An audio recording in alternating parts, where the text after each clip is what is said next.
Good morning, good morning, good morning, good morning po sa inyong lahat. Narito na lang po si Tita Emmy. Magandang umaga po sa inyong lahat.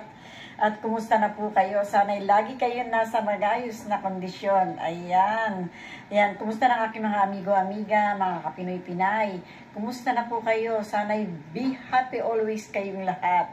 Ayan, narito po si Tita Emmy. Gagawa po tayo ng sulumilyo. Yung sulumilyo po ay lalagyan lang po natin ng paminta at asin. Yan lang po ang gusto nila. Ayan, eto na po ang ating sulumilyo. Ayan. Ang sulumilyo, yung baboy po. Ayan, sulumilyo po ito ng baboy. Hihiwa-hiwain po natin. Gagawin po natin pilete-pilete.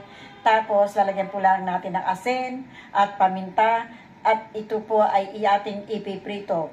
Meron na rin po akong ginawang lasagna na talong. Lasagna po siya. Ayan. Ayan po siya. Nilagay ko na po siya sa oven. Ayan. Ayan po. Naka-oven na ang ating eggplant lasagna. Ayan po. Nilagyan ko siya ng ham at nilagyan ko rin po siya ng keso sa ibabaw. Ayan po siya. Ayan. Ngayon, ang magiging kasama po ng ating lasanyang talong ay itong piniritong sulumilyo. Ayan. Ayan po ang magiging kasama po nila. Kasi hindi po kakain dito yung isa at yun lang pong isa na yun ang kumakain ng rice. Ang dalawa po ay mahilig sa gulay. Gulay lang po, eggplant, lagyan natin ng hamon at keso. Tapos isasama, ito po magiging kasabay nila ang sulumilyo na ang gusto na may poy kasi ayaw po na masyadong mamantika o maraming ingredient. Ang gusto lang po paminta at asin. Yan po ang ating gagawin. Yan. Hiwa-hiwain na po natin ito. Hiwain po natin ito at nang sila ay merong maging pananghalian. Lalagay ko na po dito sa plato. Ayan. At saka po natin titimplahan. Hiwain po natin siya ng manipis. Ayan. Para po sa Huwebes o sa Biyernes, meron na naman po tayong, kasi dalawa lang po ang kakain ngayon, sobra naman po laki nito para sa 2 tao. So, ito po itatabi ni Tita Emmy, tatakpan, babalutin ng yung plastic na transparente. Yun po ang ipambabalot natin dito pag hindi po natin nagamit lahat. Ayan. Tayin niyo po ako, atin po ito iprito. Pero sandali lang po, initin ko na nga po yung ating kawali. May niready na rin po akong kawali. Ito initin na po natin yan para sa pagprito natin ay madali lang. Ayan. Tapos bago ako pupunta po dun sa loob, ating babanatan yung loob para po matapos ng lahat. Pag natapos po ang lahat sa loob, tatakbo na naman po si Tita Emmy dito sa kusina at itatayo ang tabla ng plancha. Mamamlansya po si Tita Emmy. Marami po tayong plantsahin. Yun po ang ating gagawin. Ayan. Samahan niyo po ako. Pero hanggang sa pagplantsa, hindi na po. Kasi dito lang po kayo sa may pagprito. Gawa ng pag isinama ko pa kayo hanggang doon sa ating pagplantsa. Ang aking amigo at amigay, inip na. Sasabihin niya, Tita Emmy, hindi na namin kaya. Inip na kami. Hanggang dyan lang kami sa iyong pagluto. Ayan, hanggang dito lang po kayo sa aking pagluto. At nang hindi po kayo masyadong mainip. Ayan po. Tanggalin po natin itong ating tabla. Ayan po. At lagyan po natin ng paminta. Ayan. Ayos na po itong paminta na to Hindi na po masyadong naglolo ko. Nakakalabas na po siya ng maraming paminta. Hindi po katulad dati. Hanggang sa natapon po natin yung iba. Hindi po kumakagat. Pero ngayon po maganda na po siya. Hindi na po siya masyadong problema. Marami na pong pamintang inilalabas. Ayan. Baka naman Tita Emmy, ayan ay naparami na ng store. Hindi naman po. Ayan. Yan lang po ang gusto niya. Paminta at saka ng asin. Ayan. Yung pong asin, ayaw din po ng marami. Kunti lang daw pong asin ang ating ilalagay para naman po hindi sila masyadong maalatan. Ayan. Kasi po yung mga tao dito, yung mga takot sa asin, takot sa paminta, takot sa mga ingredient. Ayan po. Sila po yung mga takot. Takot po sila rito sa mga ingredient, sa lahat-lahat. Kaya lagi po nilang binibilang sa akin. May konting asin lang, konting paminta lang, konti lang po sa lahat. Syempre, matabang. Yung pong anak na lalaki, nung unay hindi po nakain ng may asin. Pero ngayon po, naghahanap na po ng asin. Siguro po yung nakakatikim na sa labas ng, ng pagkain na may lasa ba? May lasa. Kasi po pag wala namang asin at wala namang pong ibang ingredient, wala pong lasa. Para po sa akin, walang lasa. So, malinis po yung kamay ko, ha? Huwag niyo po kaibas. Ayan. Haluin po natin ito para po sa asin at saka sa paminta. Para po kumapit ng gusto. Ayan po.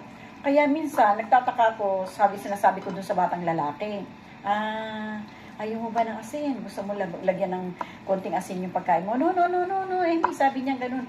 Dito bawal. Nung bata pa siya sinasabi niya, bawal ang asin dito. Sabi niya, bawal yung mga ingredient na marami para sa bata. Sabi niya ganun sa akin. Pero sabi kong ganyan, yung iba naman pong trabaho ko, hindi naman po bawal. At sila po yung nakakakain naman po na maayos na at may asin. Yun po, ito naman pong pamilya na ito'y ayaw ng asin. Hindi, sabi ko sa kanya, sige, ikaw bahala. Nang minsan, medyo, siguro yung mga 8 taon na yung bata, kasi medyo matagal na po ako rito. Nung 8 taon na po yung bata, sabi niya sa akin, gawa mo ko ng kape. Sabi ko, pinapayagan ka na ba magkape? Oo, pero yung kape niya po, diskapinado. Yung pong hindi may kape na, wala pong kape na. Kaya tawag po nila rito yung diskapinado. Ayan. Gumawa po ako ng kape niya. Sabi ko, paano ko ba iaayos itong mo dahil marami pong bawal. Naglagay po ng gatas doon sa lagayan na ganyan at ininit niya po. Tapos sandaling init lang po, nilagay niya sa tasa, tapos lagyan niya ng konting kape. Sabi ko, yung asukal. Lagyan mo na asukal. No. Hindi nilalagay ng asukal. Ay, hindi po nag-asukal. Ayun po. Kaya po ang nangyari, nagulat po ako, pati yung bata, hindi nag-aasukal. Yan.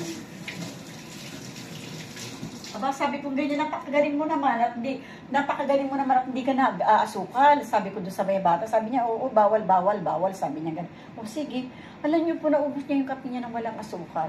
Tapos sumusunod na araw, alam ko na po, pagka nagpapagawa po siya ng kape, sabi niya, may gawa mo akong kape, wala po talaga asukal. Nung minsan, lagyan ko po ng konti. Sabi ko, lagyan natin ng kaunti. No, hindi. Nagalit siya sa akin. Hindi, huwag mo lalagyan. Sabi niya, bawal yan. Sabi niya. Ayun. Sabi ko, sige. Sabi ko, ganyan sa kanya. Hindi kung ayaw mo, hindi na natin lalagyan. Yun na nga po. Hindi ko po nilalagyan pag nagpapagawa.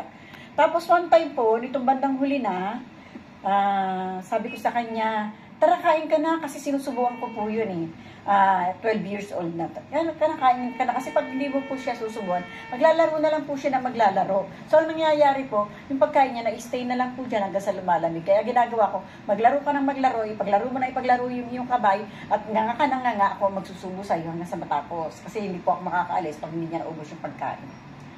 Alam niyo po, one time nagulat ako, nangihina ng asin. Sabi niya, Amy, sabi niya ganun, pengi ng asin. Sabi ko, ha? Gusto mo ng asin? Sabi niya, oo. Sabi niya, ganun, daling mo rito ako na maglalagay. Yun po, naglalagay na siya ng kunti-kunti. Siguro po, nakakatikim na sa labas kasi kumakain na po siya sa labas. Kasi yung ate niya, ang pagkain, medyo may asin-asin na, nilalagyan ko na po ng konti ng asin. Ayun, nakakakain po kasi sobrang payat ng bata Ayaw po ng pagkain gawa ng walang lasa. Yun po, pero ngayon ay nakakain na po na maayos. Medyo naganda-ganda na po yung katawan niya. Kasi nilalagyan niya na po ng konting asin. Napapasarap na po yung kanyang pagkain. Ayun po. Ayan. Kaya ito. Nagpiprito ako ng 2 para sa batang babae. 2 piraso. Tapos 1 piraso lang po para sa nanay. Ayan. So, gawin po natin yan. Naghahanap po ako ng medyo malaki-laki para po sa nanay. Wala naman pong last. Ayan. Ayan po. Piprito natin yan para doon sa anak at saka sa nanay. Ito po yung aking tatakpan para po dun sa mga ilang araw, sa susunod na araw, dahil hindi naman po nila magagaang kakain. Ayan. Baka po sa Webes, kasi bukas po isda ang pagkain nila.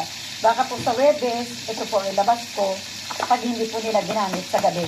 Minsan po naman inaano nila sa gabi, tapos tinatawagan nila ako. Minsan niya, anong nilagay mo dito? Sinasabi ko, ganyan lang. Yung sabi ko makakain nyo talaga yan kasi ayaw nyo naman ng ano.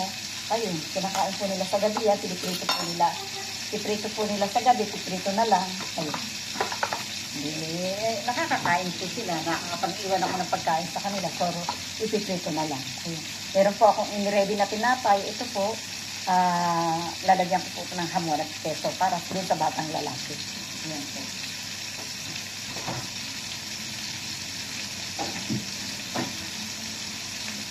Yan po ay magiging merienda ng batang lalaki. Ayan po. Kaya, ang pakakainin po natin, 2 tao lang, 2 plato lang. Yung puntalong na naka-oven na may ham at saka peso, 4 na piraso po yun, 2 po sila, plus ito pong piniprito kong manok. Ayan, para po sa kanila.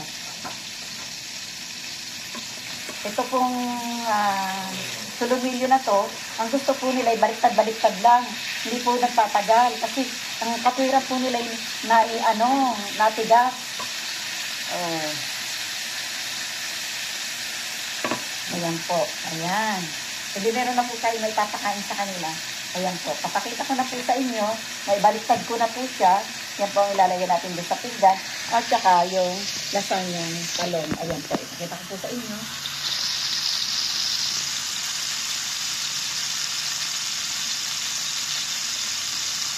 Ayan po. Ayan po magiging pagkain nila ngayon at saka yung lasagna na talong. Pagsasamahin po natin yun para sa kanila. Kaya, para po mga kaibigan ko, maraming pong salamat sa inyo. Buong puso po ako talaga nagpapasalamat sa inyo. Sa inyong pagsubaybay sa channel ni Tita Emi. Sa akin po mga manonood, maraming pong salamat. Sa akin po mga subscriber, maraming pong salamat sa inyo. Sa akin po mga manonood, sana po subscribe na po kayo para updated po kayo sa ating channel. Ayan po. Kahit po kayo inaasahan na lagi niyo po ako susubaybayan. Maraming pong salamat. Bye-bye po. Adios po sa inyong lahat. Sana po lumawak ang ating channel nang tayo po dumami. Maraming pong salamat sa inyong lahat. Bye-bye po. Adios. Love you all. Bye-bye.